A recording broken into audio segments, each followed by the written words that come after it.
ಅಧಿಕಾರ ಇರೋದ್ರಿಂದಾಗಿ ಬಡತನ ಕಾರಣಕ್ಕಾಗಿ 500,000 ಮತಗಳನ್ನು ಮಾರ್ಕೊಳ್ಳೋದು ನಾವು ನೋಡ್ತಾ ಇದ್ದೀವಿ. ವಾಸ್ತವವಾಗಿ ಅಂದರೆ ಆರ್ಥಿಕವಾಗಿ ಸುಭದ್ರಿದ್ದಂಥವರು ಇವತ್ತು ಅಧಿಕಾರ ನಡೀತಾ ಇದ್ದಾರೆ. ಇವತ್ತು ನಮಗೆ ಸಾಕ್ಷಿಗಳಿದ್ದಾವೆ. 224 ಕ್ಷೇತ್ರಗಳೆಲ್ಲ 224 ಕೋಟ್ಯಾಧೀಶರಿದ್ದಾರೆ. ಅದರಲ್ಲಿ ಒಂದಿಷ್ಟು ಕೆಲವರು OBC ಇಂದನೋ ದಲಿತ ಸಮುದಾಯದಿಂದನೋ ಇನ್ನೊಂದು ಸಮುದಾಯ ಸ್ವಲ್ಪ ಏನೋ ಆರ್ಥಿಕವಾಗಿ ಭದ್ರಾಗಿ ಒಳಗೆ ಬರ್ತಾ ಇದ್ದಾರೆ, ಆಡಳಿತಕ್ಕೆ ಬರ್ತಾ ಇದ್ದಾರೆ. ಅದಕ್ಕೆ ಉದಾಹರಣೆ ನಾವು ಈಗ ನೋಡಿದ್ದೀವಿ. ಅನೇಕರು ಇವತ್ತು ಖರ್ಗೆ ಅವರಾಗಿರ್ಬೋದು, ಅದೇ ಕಾಲಕ್ಕೆ ಸತೀಶ್ ಜಾರಕಿಹೊಳಿ ಅದು ಅವ್ರ ಕುಟುಂಬ ಆಗಿರ್ಬೋದು, ಪ್ರಿಯಾಂಕ್ ಖರ್ಗೆ ಆಗಿರ್ಬೋದು, ಪರಮೇಶ್ವರ್ ಅವರು ಆಗಿರ್ಬೋದು, ಇವತ್ತಿನ ಒಂದಿಷ್ಟು ಬಂಡವಾಳ ಮಾಡಿಕೊಂಡು ಒಂದು ವ್ಯವಸ್ಥೆಯಲ್ಲಿ ಬಳಕೆ ಬಂದಿದ್ದಾರೆ. ಇನ್ನೂ ಭಾಳ ಜನ OBC ಮತ್ತು SC ST ಜೊತೆಗೆ ಈ ಅಲ್ಪಸಂಖ್ಯಾತರು ವ್ಯವಸ್ಥೆಯಲ್ಲಿ ಅಂದರೆ ರಾಜಕೀಯ ವ್ಯವಸ್ಥೆಯಲ್ಲಿ ಒಳಗೆ ಬರಲಿಕ್ಕೆ ಆಗ್ತಾ ಇಲ್ಲ ಅನ್ನೋದು ನಾವು ಗಮನಿಸಿದ್ದೇವೆ. ಹೀಗಾಗಿ ಈ ನೆಲೆಗಟ್ಟಿನಲ್ಲೇ ಇವತ್ತು ಅದು OBC ಒಂದು ಸರ್ವೆ ಮಾಡಿಸಿ 5 ಸರ್ವೆ ಮಾಡಿಸಿಕೊಟ್ಟಿದ್ದ. ಅದು ಅವ್ರಿಗೆ ಅನುಕೂಲ ಆಗಲಿ, ಬಹುಸಂಖ್ಯಾತ ಸಿಗಲಿ ಅನ್ನುವಂಥ ದೃಷ್ಟಿ ಇಟ್ಕೊಂಡು ಅದನ್ನು ಯಾವುದೇ ಪ್ರಸಂಗದಲ್ಲಿ ಹೋಗಿ ಕೊಡ್ಬಾರ್ದು ಅಂತ ತಿಳ್ಕೊಂಡಾನ ಅವ್ರೇನೋ ಇರ್ಬೋದು. ನಾನು ರಾಜ್ಯಸಭೆಗೆ ಬರೋದಿಲ್ಲ, ಇಲ್ಲೇ ಇರ್ತಿಲ್ಲ, ನನಗೆ ರಾಷ್ಟ್ರ ಮಟ್ಟದ ರಾಜಕಾರಣ ಬೇಕಾಗಿಲ್ಲ ಅಂತ ಹೇಳಿದ್ದಾರೆ.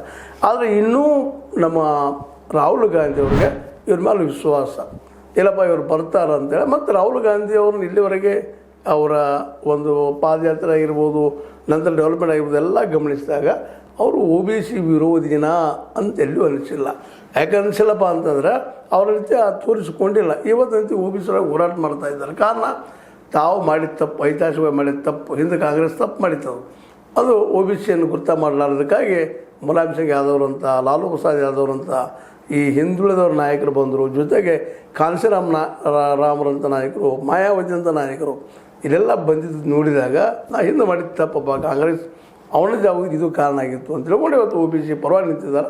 ಅವರು ಅದನ್ನು ಸ್ವೀಕಾರ ಮಾಡ್ತಾರೆ. ಮತ್ತು DK ಅವರಿಗೂ ಸಹಿತ ಅಧಿಕಾರ ಮುಖ್ಯದ, ಈ ಅಧಿಕಾರ ಸಿಕ್ಕದ ಅವ್ರ ಜೀವನದ ಪರಮ ಗುರಿ ಏನಾಗಿತ್ತು ಅಂದ್ರೆ ಒಟ್ಟು ಅಧಿಕಾರ ಹಿಡಿಬೇಕು ಅಂತೇಳಿ. ಸಿದ್ದರಾಮಯ್ಯ ಮೇಲೆ ಪ್ರೀತಿ ಇದ್ದರೂ ಸಹಿತ ಸಿದ್ದರಾಮಯ್ಯನ ಕಿತ್ತಾಗಲಿಕ್ಕೆ ಸಾಧ್ಯ ಇಲ್ಲ ಅಂತ ಗೊತ್ತಿದ್ದು ಹಠ ಹಿಡಿದು ಮತ್ತೆ ಮಾಡೇವು, ಜಗಳ ಮಾಡೇವು, ಮತ್ತೆ ಭೇಟಿಯಾಗಿ ಮೇಲಿನಲ್ಲಿ ಭೇಟಿಯಾಗಿ ನಾನು ಆಗ್ತೀನಿ ನಾನಾ ರೀತಿ ಒಂದು ರೀತಿ ಮಾನಸಿಕ ಹಿಂಸೆಯನ್ನು ಕೊಟ್ಟು ಇವತ್ತು CM ಆಗ್ತಾಯಿದ್ದಾರೆ. ಅವರು ಇವತ್ತು ನಾವು ಒಕ್ಕಲಿಗರವ, ನಾನು ಲಿಂಗಾಯತ ಅಂತ ಒಳಗಿರ್ಬೋದು, ಮನಸ್ಸು ಇಲ್ಲ ಅಂತಲ್ಲ, ಹೇಳ್ಕೊಂಡು ರಾಜಕೀಯ ಮಾಡುವ ಸ್ಥಿತಿಗೆ ಹೋದ್ರೆ ಆಟೋಮೆಟಿಕ್ ಹೇಳೋ ಅವಶ್ಯಕತೆ ಇಲ್ಲ. ಜನ ಇವತ್ತು ಜಾಗೃತ ಆಗಿದ್ದಾರೆ. OBC ಜನ ಆಗಿರ್ಬೋದು, SC ST ಜನ ಆಗಿರ್ಬೋದು ಜಾಗೃತ